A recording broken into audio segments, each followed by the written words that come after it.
Hey guys, last night I watched 15 Minutes of War, which is a recent 2019 French movie about Loyada, which I'm sure is not pronounced that way, but I'm not even going to try it. Loyada. By the way, I'm going to have a bunch of spoilers in this, so if you plan to see the movie, well, it's a historical drama, so you already know how it works out in the end, but I'm going to just talk about stuff in the movie. So, Loyada is one of the cool things about it. It is the formative event that really transformed GIGN, which is France's elite counterterrorism squad, from kind of a small experimental thing into the beginnings of the elite counterterrorism unit that it is today. It was their very first operation outside of metropolitan France, and it took place at Loyada, which is this little town on the border between Somalia and Djibouti.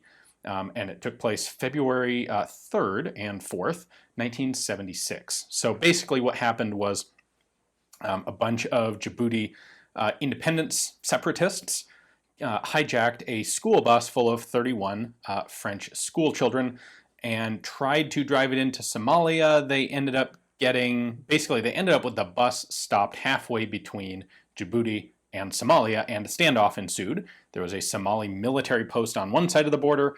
There was a French Foreign Legion unit. There was a small gendarmerie unit guarding the border that was quickly reinforced with a demi-brigade of the French Foreign Legion on the other side.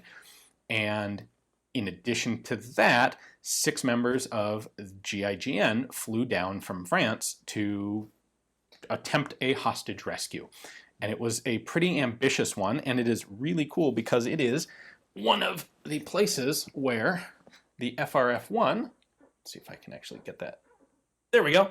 The FRF-1 actually plays a totally starring role, both in the movie and in the real event. So the climactic resolution to this hostage crisis was when these GIGN snipers all fired simultaneously, killing all of the hijackers all at once. This is kind of similar to what would happen a couple decades later with the U.S. Navy SEALs in the movie Captain Phillips, in the events recounted in the movie Captain Phillips.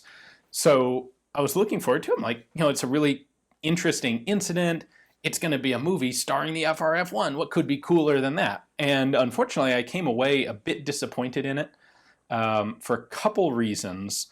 On a technical matter, just from a technical perspective, they don't do a very good job with the FRF-1s. They don't actually have them, and their prop department put together MOS 36s to look like FRF-1s, and they didn't do all that great of a job of it.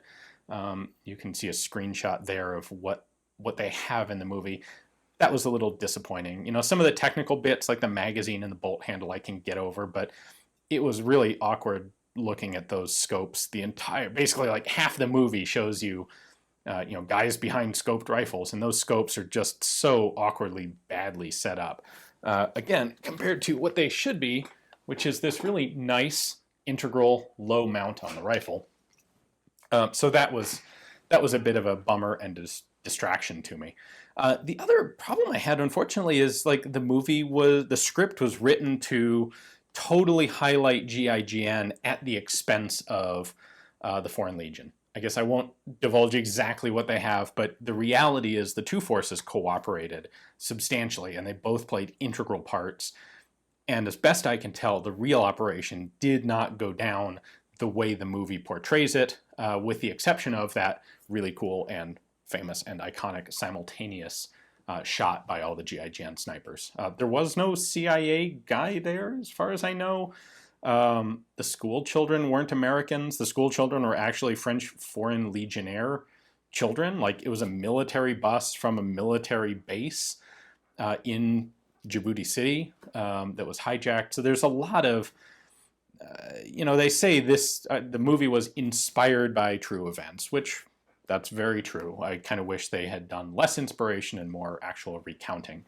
It seems to be one of those things where the real story would be dramatic and good enough for a movie as is. So a lot of the other elements were, I think, done pretty well. They really get across what it's like to be sitting out in the desert with a rifle, which is something that I've done, living here in Arizona. That was cool. A lot of the effects were very well done.